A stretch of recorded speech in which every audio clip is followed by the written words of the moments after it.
দেখো বন্ধুরা, তোমাদের রেডমির অনেকেরই ফোনে এরকম একটা সমস্যা দেখা দিচ্ছে। দেখো, একটু উল্টাপাল্টা চেপাচেপি পরই দেখা যাচ্ছে যে ফোনটা এরকম সামনে লক স্ক্রিনে এরকম চলে আসে।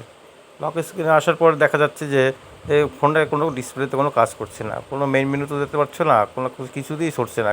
যতই রিস্টার্ট মারছো কোনোতেই কোনো কাজ হচ্ছে না। সুইচ অফ করে অন করছো, কিছুতেই কিছু কাজ করছে না।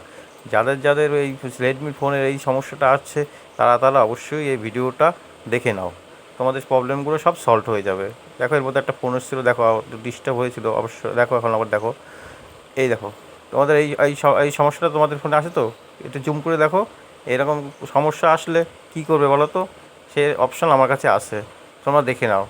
আর কারো যদি নাও এসে থাকে এই সমস্যাটা, তাহলে তারাও দেখে নাও, ভবিষ্যতে তো আসতে পারে, তখন তারা শিখে নেবে। ঠিক আছে, এই দেখো, এই সাইডে ভলিউম কি আছে না, আঙুল দিয়ে দুই সাইডে ভলিউম কি চেপে ধরবা, চেপে ধরে দেখো প্রেস ভলিউম কি 3 সেকেন্ড, মানে 30 সেকেন্ড এরকম ধরে থাকবা।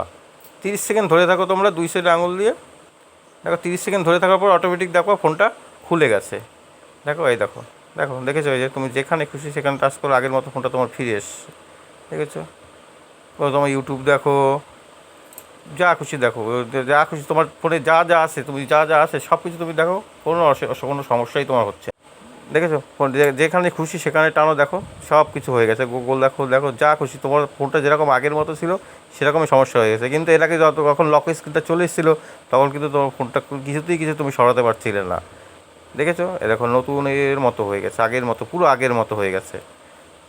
তোমাদের আর কোনো বন্ধুরা চিন্তা নেই, এই ভিডিওটা দেখে রাখো, দেখে শিখে রাখো। যদি ভালো হয় তাহলে আমাকে কমেন্ট করে জানাবে।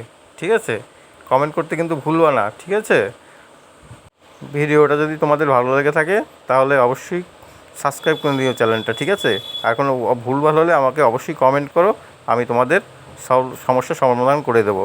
বাই।